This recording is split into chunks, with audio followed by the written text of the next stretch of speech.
The CX-7 is Mazda's first real foray into the ever-expanding crossover SUV market. Yes, they had made a go with the Escape-based Tribute, but under the direction of the Ford design studio, let's just say they weren't all speaking the same language. But now Mazda is serious, with an entry that ties its roots back to the family. Chief among these are the RX-8 and the MX-5, favorites among the AT staff.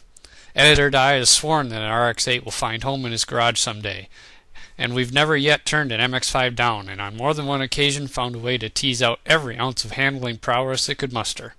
So how does a heavy 4,000-ish pound SUV find a way to tickle our fancy? It's unique. There literally is nothing out there like it. Sure, it is built upon the same basic platform as the Ford Edge and the Lincoln MK whatchamacallit, but that is about all it shares. The look is different, the ride is different, the engine is different, the way you order coffee from the drive-up window at Starbucks is different. It is different. The styling has more in common with a science fiction novel than a car. The fenders are flared aggressively, wrapping huge 18-inch alloy wheels and Goodyear Eagle RSA tires. The hoodline is chiseled and raised to give clearance to the top-mounted intercooler. The cockpit has a space pod look to it, and the front windshield looks as though Mazda went out and found the absolute largest piece of glass they could find. The whole thing is just kind of, beam me up, Scotty. I mean, the first time I grabbed the door handle, I expected to hear the airlock release. Exhaust pipes? Nah, warp nacelles. Best of all, it has warp drive. Under the hood is Mazda's 2.3-liter turbocharged direct-injected four-cylinder, the same warp core, albeit detuned, they put into the Mazda Speed 6.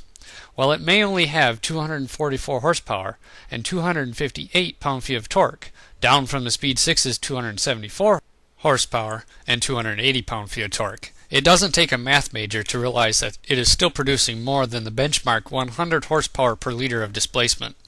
And while takeoff from a standstill is not an explosive event, it will impress upon the back of your seat the size of your waistline.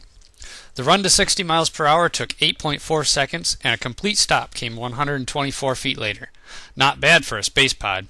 The handling is controlled and confident. The CX-7 will track where you want it to go.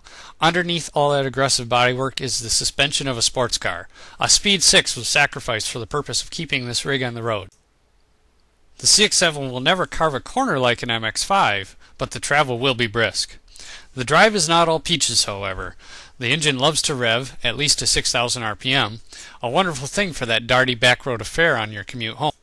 But the Mrs. Middle-class responsible citizen just wants to deliver the kids to soccer practice without a hullabaloo, and the CX-7 doesn't like that. The engine doesn't like practical. There is a personality switch at 2,500 RPM that says, "Okay, let's tango."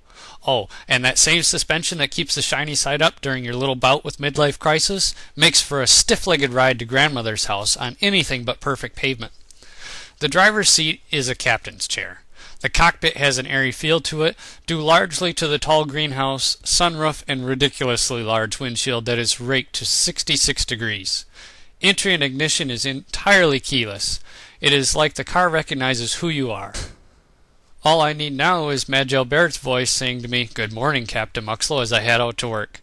The steering wheel is the same as that in the MX-5, further inspiration for a spirited drive.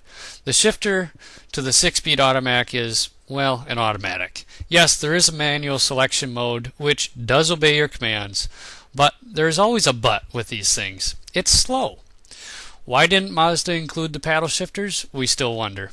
Again, Mazda makes good use of soft-touch plastics where it counts and frames the control pods in shiny metallic look trim. The charcoal over tan look is warm and inviting, however the scaly suede stripe down the center line of the seat is a bit odd. My brow might have wrinkled. In a nutshell, the CX-7 is a futuristic thing of wonder.